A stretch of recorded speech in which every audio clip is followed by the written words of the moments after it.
The clink of a spoon against a glass cut through the velvet hum of congratulations in the faculty club ballroom. And I felt every head turn the way sunflowers track light.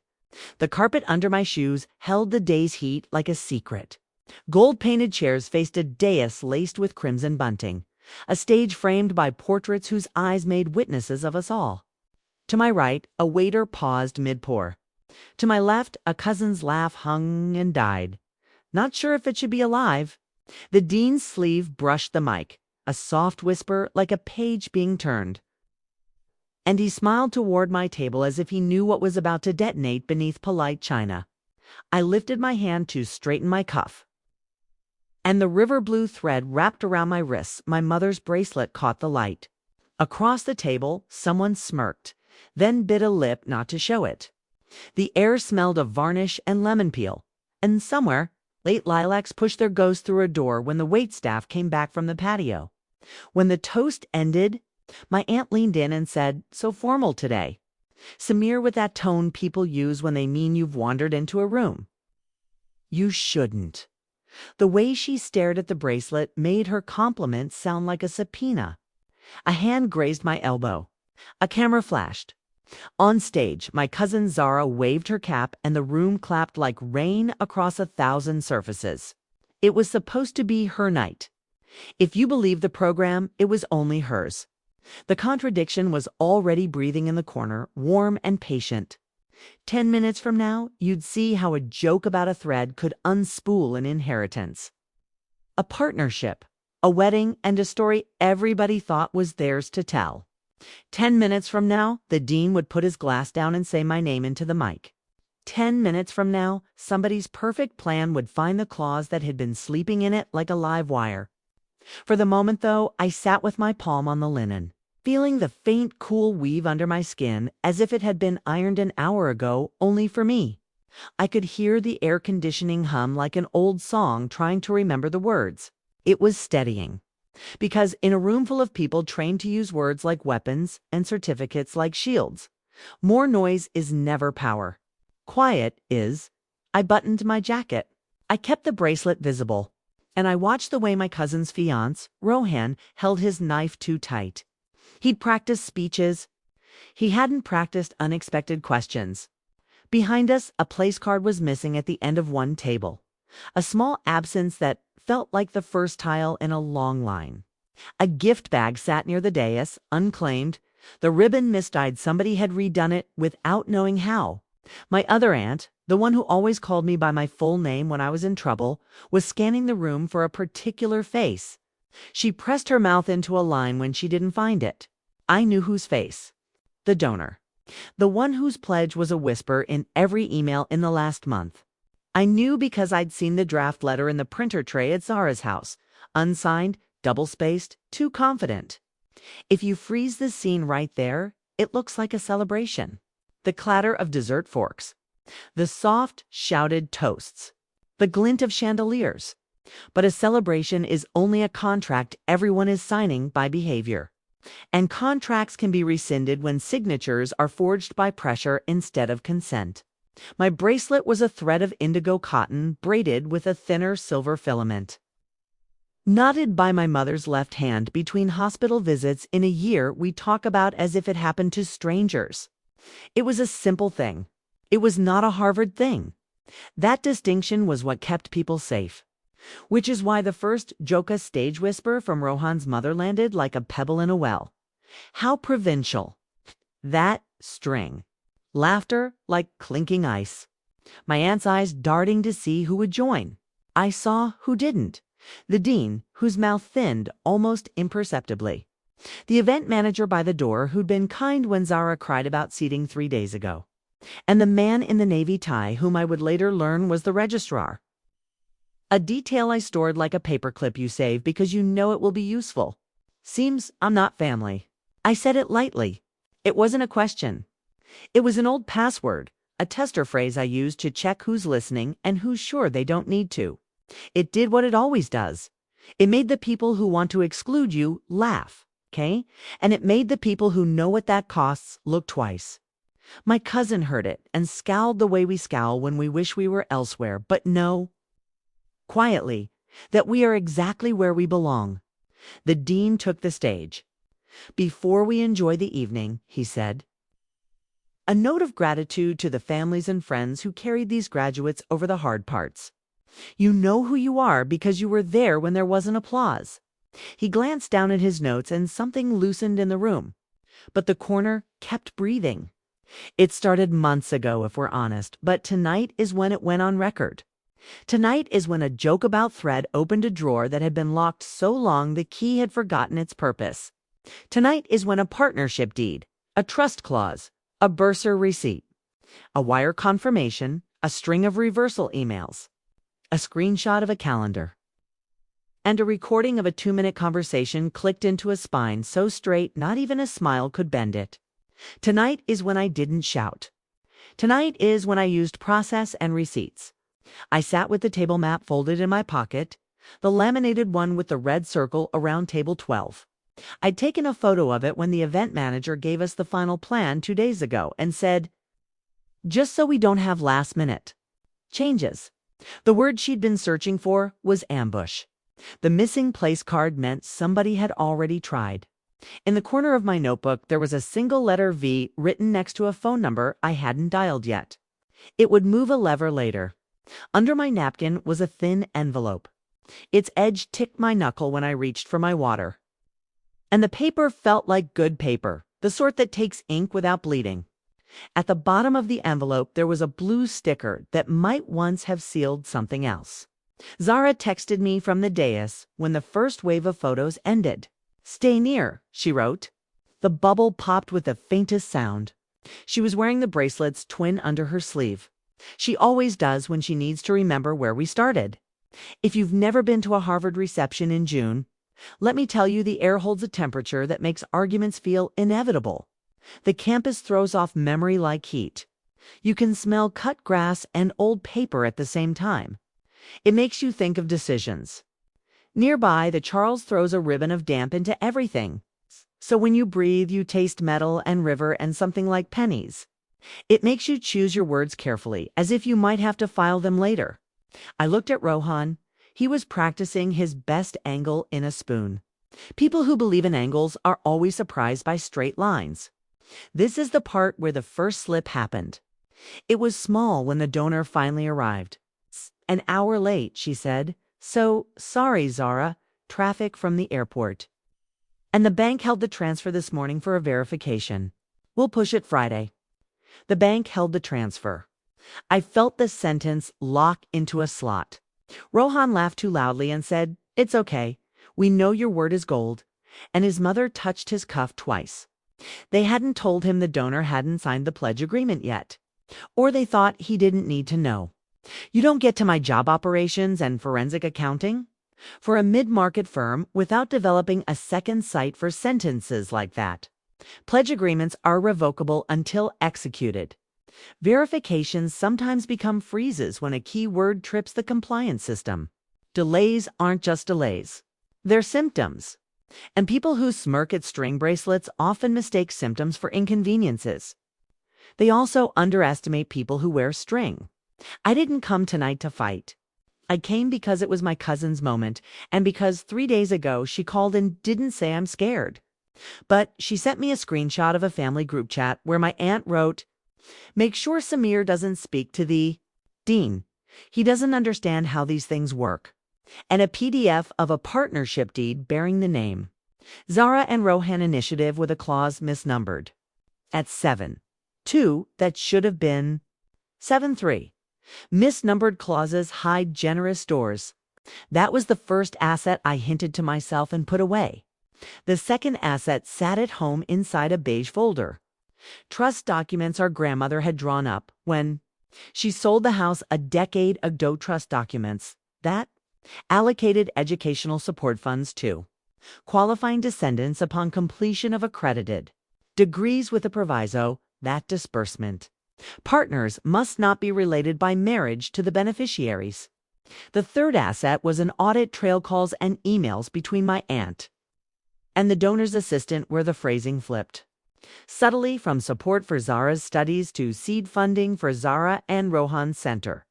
When money language changes, relationships change with it. That is law you can smell before you can see. I watched as plates moved.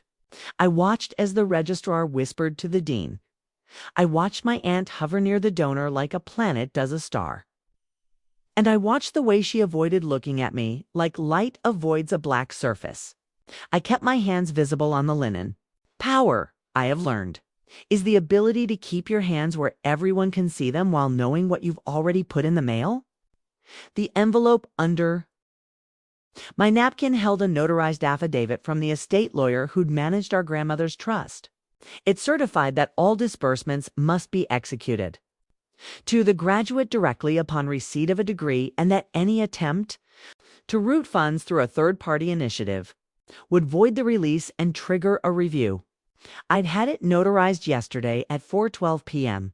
The notary stamped the paper. With that satisfied thump that sounds like a door closing on a draft. The affidavit had a bright blue notarial seal, which, even from a distance, looks like somebody meant business. I had business. Zara descended the stage for a moment during a music change. "You have that look," she said, smiling without her eyes. "Which one?" "The one that says you're filing something." "I already did," I said, "to somethings. The rest happen if they insist." Her smile reached her eyes. She reached for my wrist, squeezed the thread. "Thank you."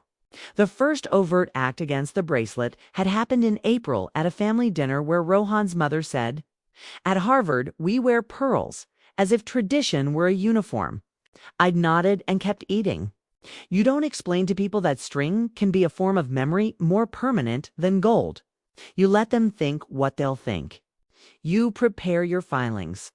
"Samir," my aunt said now, peering at my shoulder the way people appear when they smell smoke and think they can make it go away with a towel. "Come say hello to Mira." She gestured at the donor. "She's very excited about the center. And please just be gracious tonight." "Questions?" "I'm always gracious," I said, and meant it. "I'm also always precise." We crossed the room.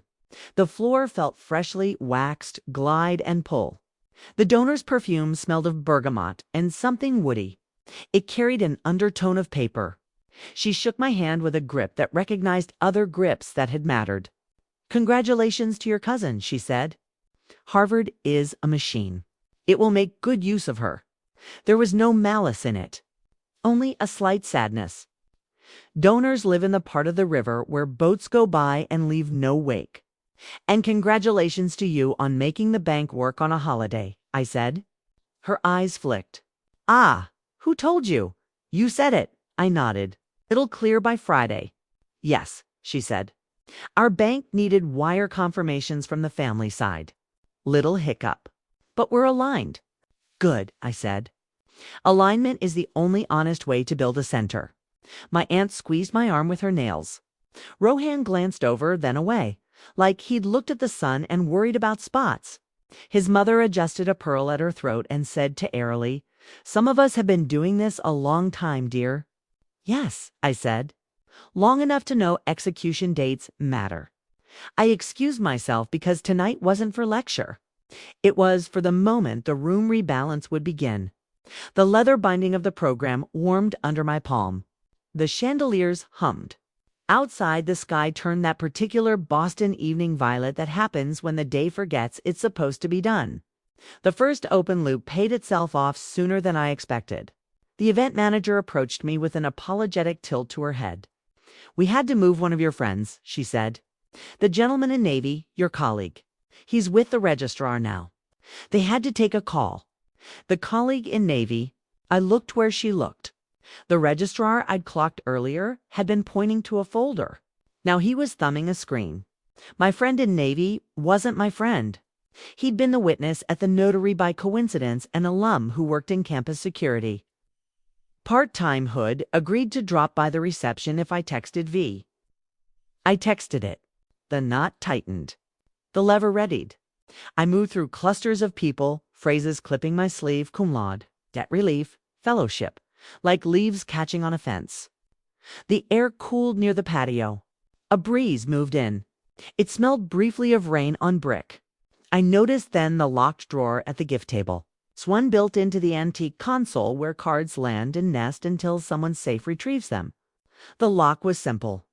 The keyhole sat beneath a small brass plate stamped 1879. A ribbon dangled from the handle, as if someone had tried to open it without the key. The event manager's eyes went there twice and away each time. Something wrong? I asked, light. Nothing we can't file a report about later, she said, lighter. I prefer not later. So do I, she said. It's just someone tried to rearrange the envelopes. But we maintain chain of custody.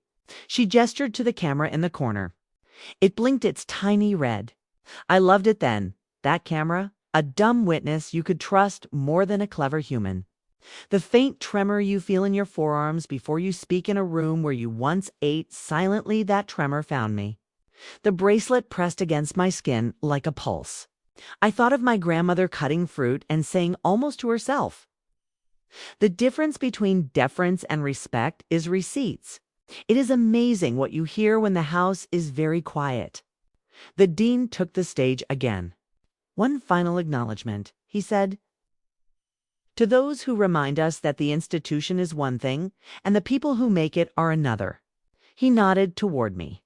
"Mr. Raza, would you join me for a moment?" A hush slid across the carpet like a hand-smoothing cloth. Glasses paused mid-air. My aunt's lipstick smiled. Her eyes didn't. Zara's shoulders came down the inch they'd been holding up. I went. The dais would felt cool through my soles. The mic smelled faintly metallic, like a coin you hold too long. The dean leaned aside. "Briefly," he said. "Then we'll do the cake." "Thank you," I said. "I won't take long. I don't believe in speeches. I believe in exhibits." Downstage, I placed the envelope on the acrylic podium so the blue seal faced the room. "Tonight is for Zara," I said, "and we honor that by making sure every gift lands where it is meant to, in accordance with the promises that preceded it." I slid the affidavit out with 2 fingers and set it beside the program so the notarized stamp caught the light.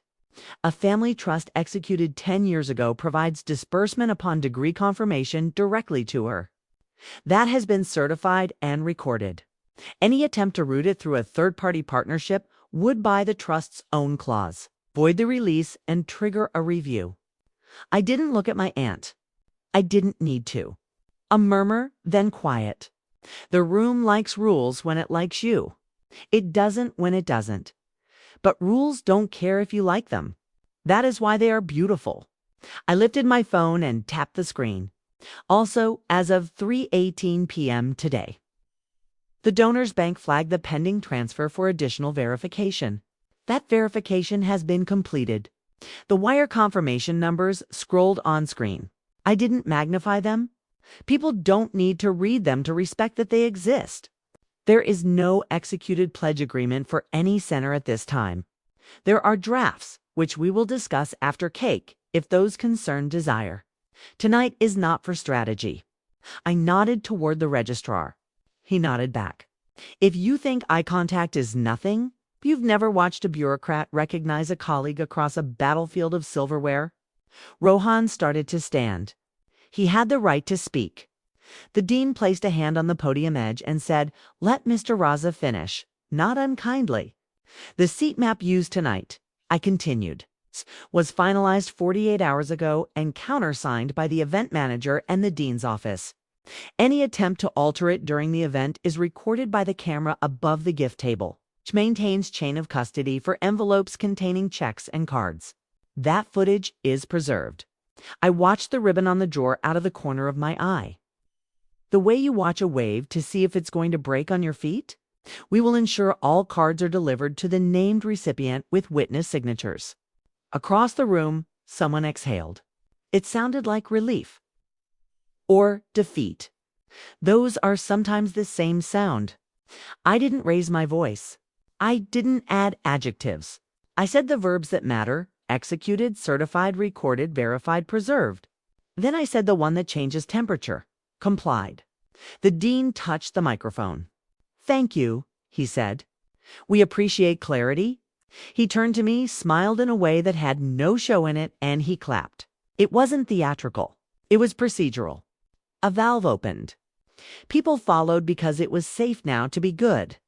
A room can turn like that, and one hinge you didn't see was carrying its weight. I left the dais with the affidavit in my inner jacket pocket. Rohan's mother stared at the space I had occupied as if it would confess something if she waited. My aunt reached for me. "You embarrassed us," she hissed.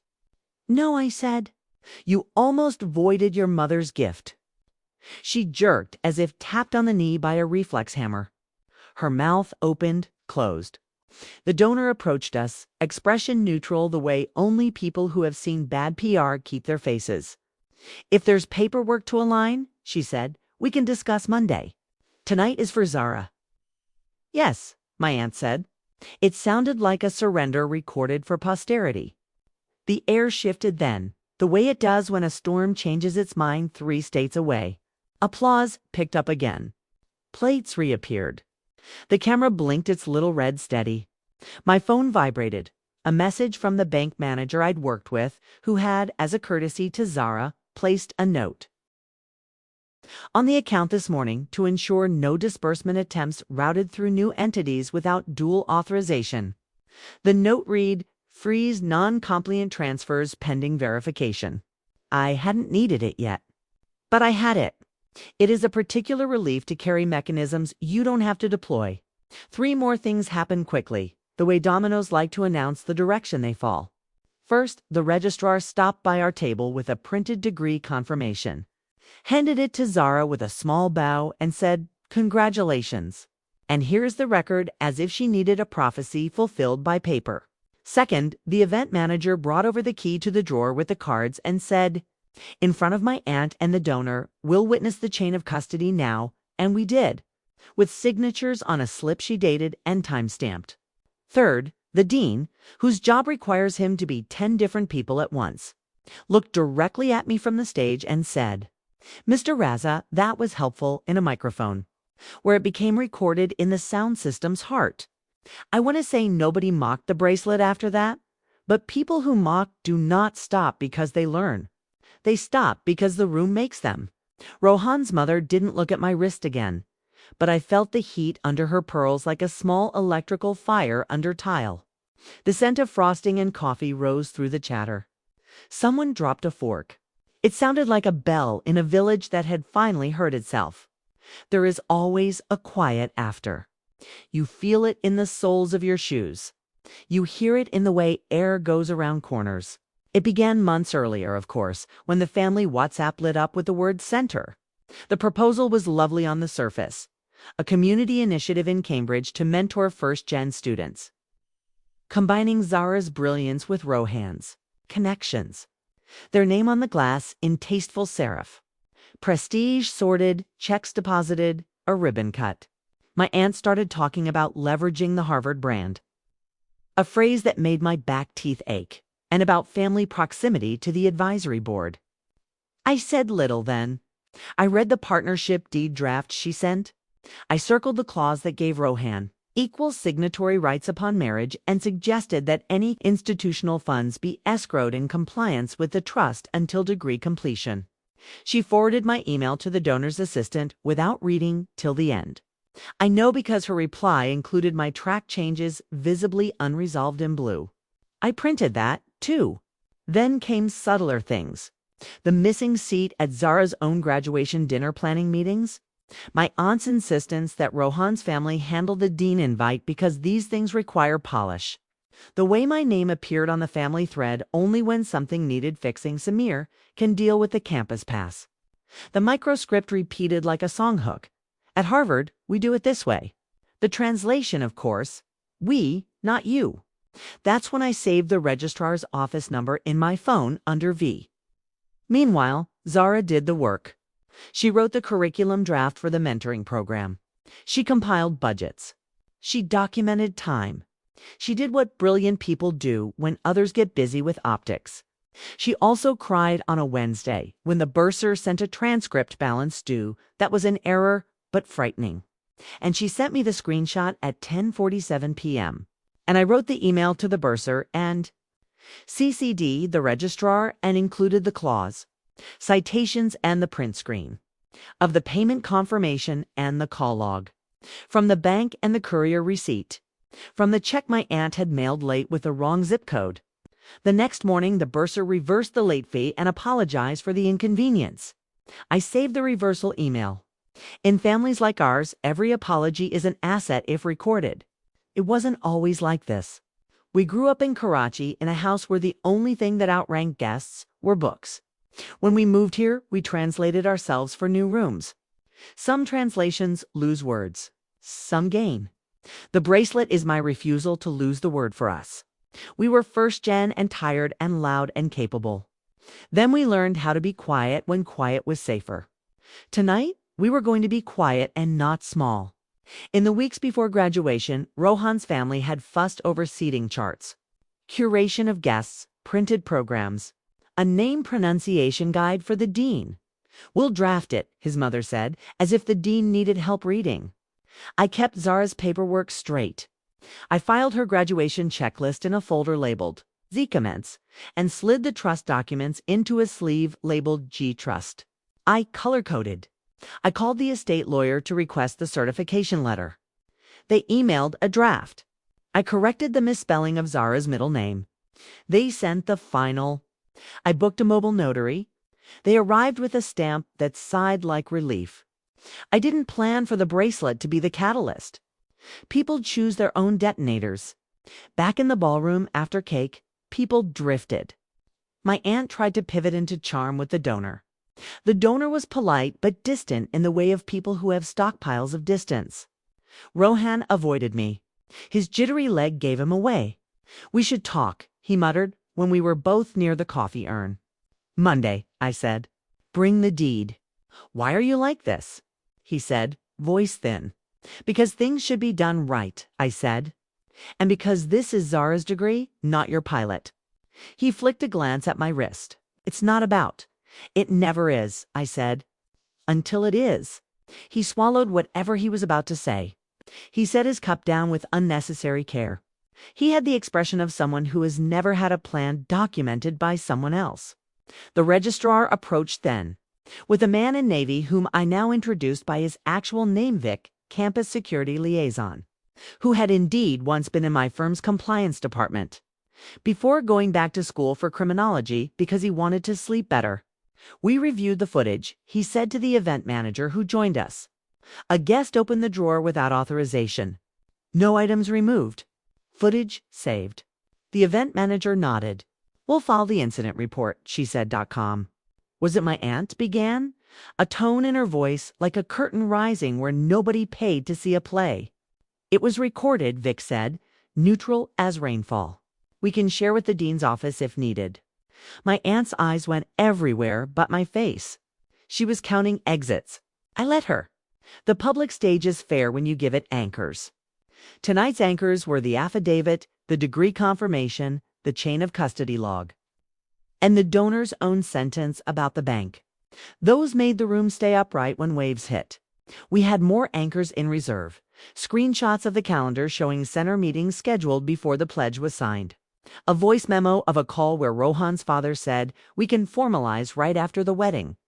The optics will be strong," to which Zara had said, "I'd prefer execution prior," and he'd laughed as if she'd said something cute. We had text strings. We had receipts. Not because we wanted to prosecute our family in the court of everyone, but because when family refuses small boundaries, you have to draw big ones and file them. Vision makes noise. Process makes shape. After the speeches, in the hallway where the air smelled of fresh coffee and old varnish, the dean stepped beside me and said, "You know how to pick your moments." "I learned from women who couldn't afford to pick the wrong ones," I said. He considered that. "There will be follow-ons," he said. "Board members don't like surprises." "Completely understood," I said. "I'll send a summary, attachments, and a next steps proposal. We'll execute with minimal friction." He smiled. "When you have time, drop by my office. There's a fellowship application for alumni who do the right hard thing." I didn't expect that. I let it pass through me like the first draft of good news. Uncelebrated yet archived for later. It wasn't the point. The point was Zara eating cake and not worrying about who held the envelopes. When people left, they did so in clusters. Ants together, donors with handlers, classmates linked by laughter that would fade by August but feel permanent tonight. I walked Zara to the patio to breathe. The breeze had turned cooler. It lifted the edges of our programs. The light over the Charles flickered in a way that felt like somebody switching on a future in another room. This was the opposite of how I wanted it, she said, but also exactly what I needed. I'm sorry it had to be public, I said. I'm not, she said, surprised at herself. Sometimes you have to say things where everyone can hear it so they stop pretending they didn't. We stood in that perfect kind of silence that isn't waiting for the next thing. The lilacs whispered again. A taxi honked once on Quincy Street, short and efficient. It felt like the city exhaling. The next days were the ripples people don't write about because ripples aren't dramatic unless you're the shore they hit. My aunt sent a message to the family thread using words like miscommunication and timing and regret. I responded with a short note. Will root trust disbursement per clause. 4. 1. The donor can meet Monday to discuss options for a mentoring program under the university's compliance umbrella. Suggested timeline attached. I attached the document. I kept adjectives to a minimum. I copied the lawyer. I CC'd Zara. I did not CC Rohan's family because they had removed me from the planning chain 2 weeks prior, and I respect consistency. The donor's assistant responded first. Crisp, Monday at 10 works. Then the donor sent a separate email to Zara that began, I want to invest in your vision, and ended with, I hope your family allows you to lead. The bank manager called to confirm the record on the account note. He used the word prudence, which is one of my favorites. The registrar sent a PDF of the degree confirmation with the university seal embossed. I printed 2 copies, one for the file, one for Zara's wall. Rohan requested a meeting. We met. He spoke in circling sentences, the way people do when they want forgiveness without making it explicit. I didn't realize, he said. That's the problem, I said. You didn't think you needed to. He bristled. You're turning this into a legal thing. It was a legal thing, I said. You turned it into a status thing. He stared at the table. He touched his cuff. He wanted to be angry the way a child wants to slam a door. But he was in a glass house. He left it on a nod and a we'll regroup. They did regroup. 2 weeks later, the partnership deed arrived with the clause numbers corrected. A revised draft that placed full signatory control with Zara, with a sunset clause pending the program's evaluation at 6 months, and a compliance statement from the university's council. That was a start. Zara wasn't ready to sign anything. She wanted to breathe. She wanted to do research. She wanted to drink tea with her friends and sleep without spreadsheets under her pillow. She wanted to be a person again, not a project. And I wanted her to want that. So I filed a revised deed in a folder labeled later and put the folder in a drawer I locked. The key went on a nail above my desk where I could see it and ignore it. My aunt started being polite to me in that way. People are polite when they have accepted that the terms have changed, but haven't decided how to feel about it. She mailed a handwritten note to Zara that used the word proud like a stamp. She added me back to the family thread. I did not return the favor of commenting on her posts. Boundaries are administrative decisions you have to maintain. They do not maintain themselves. Meanwhile, the mentorship idea took a better shape when removed from the need to impress. Zara met with the dean's office. They introduced her to the director of a campus center that had real bones. She drafted a proposal that would dovetail with existing programs. She met with the donor, just the two of them, and they talked about scholarships and not rooms with names. The donor cried once, briefly, then composed herself, a human peeking through the architecture of philanthropy. Money can be a bridge or a moat. That day it looked like a small footbridge with flowers on it. Rohan and Zara paused the wedding. They told people it was about schedules. The truth was a harder sentence to say. She needed to know if they shared a language about power. He needed to learn one. He tried. I give him that. I do not know the end of their side of the story. I know only the part where I watch someone I love choose herself without setting fire to anyone. That is a skill. They don't give degrees for it. As for the bracelet, it lived that summer on my wrist, pale against tanned skin. I wore it to every meeting. Sometimes people looked, sometimes they didn't.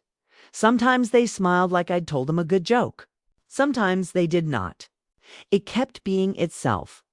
Small blue sentence on my body that said we came from somewhere and we bring it with us even when you don't see it. The dean asked about it once in his office that smelled of old leather and new paper. It's a family thing, I said. He nodded. I suspected. He said he did not make a joke. Seems I'm not family. When I said it again later, it was to a cousin who had stayed quiet that night and then texted me the next day. I wish I had said something. I said the phrase so she could answer. You are, she said, serious. I am sorry, I laughed. I know, I said. I filed it under not intentional. Days passed. The city got hot. The Charles smelled like a different river. I went running in the evenings, and the light lasted long enough to make our building shadows look like ambitions laid down to rest.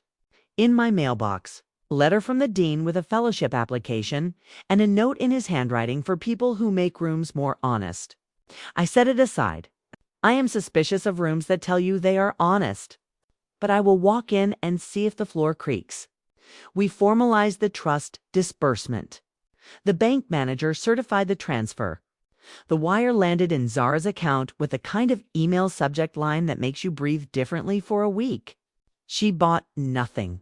She kept traveling by bus. She ate at the diner we used to eat at before life became a calendar. She called me and said, "It sits there like a future. I will withdraw carefully." I said, "That's how futures should sit." We laughed, an exhausted laugh. Not unhappy. The event manager sent me a copy of the incident report from the reception redacted, course, and a note. Your instincts served everyone. I pinned it above my desk as a reminder that sometimes you get lucky enough to work with people who like the same verbs as you. Rohan's mother did not speak to me for a while. Then she did in a grocery store. Aisle 6, pasta, air cold enough to hurt your throat. You could have come to us quietly, she said. I did, I said. You forwarded my email without reading it. She looked away. She touched a box of penne as if it had answers. You don't have to be so procedural about family, she said. Yes, I said. I do. And then I smiled because we were in public and because our small city is too small for wars that last more than one aisle. We nodded. We continued our shopping. We met the donor again. She came without entourage. She wore a simple blouse and the kind of shoes people buy when they realize their feet are part of their life. We sat around a table that wobbled until I found the sugar packet that stilled it. She said, Zara, I forgot what it looks like to fund a person instead of an event. Zara said, let's remember it together. The donor laughed, a sound that had not made it to the reception. I filed a summary of everything for the family records. I dated each document. I scanned the envelope chain of custody log. I archived the camera footage request receipt. I printed the registrar's degree confirmation on archival paper. I slotted the notary affidavit into a sleeve with a post-it that said, Grandmother would approve. I wrote a short cover letter with bullet point next steps. Then deleted the bullets because I remembered I don't write that way at home. I left the verbs. Filed, executed, certified, recorded, preserved, complied. I placed the folder in the safe. The room grew quiet around the story. That is what justice looks like when it is shy of applause. People stopped talking about the center like it was a foregone conclusion. They started asking Zara what she wanted instead of telling her what would look best on a brochure. The family thread went back to recipes and bad jokes. My aunt sent Zara a message with 2 red hearts. I watched the typing bubbles appear and disappear 3 times. Then the message arrived. We were wrong. I'm sorry. I printed that too. Not for leverage. For the day when memory tries to rewrite itself kinder or worse than it was. I don't flatter myself that my calm changed hearts. It changed behavior. Sometimes that's enough. Sometimes behavior leads and hearts follow. Dragging their old stories behind them until the stories get tired and sit down. One evening in late July, the air heavy and warm like a towel from a dryer. Zara and I sat on the riverbank and watched rowers cut the water the way, decisions cut days apart from one another. She rolled the bracelet on her wrist. The silver filament flashed and disappeared as if it were breathing. "You know," she said, when they laughed, "I felt 13 again." "So did I said. "That's why I brought the notary." She laughed, startled by the clarity of it. "That's going on your tombstone," she said. "It won't fit with the other verbs," I said. "What are the other verbs?" She asked. "Reversed, rescinded, revoked, filed, served, executed, notarized, recorded, transferred, frozen, audited, redacted, time-stamped, certified, witnessed, countersigned, escalated, cited, complied, enjoined, indemnified." "You forgot, Fed," she said, handing me a samosa from the paper bag. "You fed me when I forgot to eat." "Add it to the list," I said. A boat cut a clean V in the river. The sunset went from gold to the color of a bruised peach. A breeze brought the smell of distant grills across the water.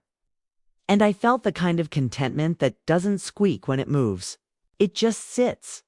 Later, when the family gathered in our living room for tea, Zara brought out her degree framed with the university seal like a seal on a sea. She set it on the mantel. People got quiet. The dean's notes sat perched nearby, the handwriting crisp and human. My aunt touched the frame with one finger as if to check it was real. It was heavy. We do not get perfect endings. The drawer with the envelopes will always rattle a little in my mind. The pearls will always make me think of a smirk. The dean's applause will always sound like a gavel and a blessing. The donor's mercy will always feel like a step toward justice, but not the whole walk. And the bracelet will always be a thread tied by a woman who taught us to cherish the difference between deference and respect. The third time, the line came back to me. It came while washing dishes a week later. When the window above the sink showed the city in a glass rectangle, and the light made the plates look like moons. I set it to the water, to the lemon soap, to the memory of laughter. And it sounded different. Seems I'm not family. I stared at the bubbles and thought, yes, in rooms where family means silence, I'm not. In rooms where family means someone who files the paper so you don't lose your gift, I am. The trick, I decided, is to choose your rooms so you never have to choose yourself. If you're reading this because you needed a map for a moment when the room wants to hand your life to someone with better silverware, remember this? You do not have to shout to be heard. You have to record to be remembered. You do not have to win at their game. You have to keep the receipts for the one you're actually playing. And if they laugh at the thread, wear it to the meeting and to the office and to the reception and to the bank. And let it catch the light when the dean calls your name. Because quiet is not the opposite of power. It is the instrument that carries it true. If this story helped you breathe easier or plan your next calm move, share it with the one friend who needs the quiet courage today. And if you want more dignified justice stories with receipts, reply and I'll send the next one when it's ready.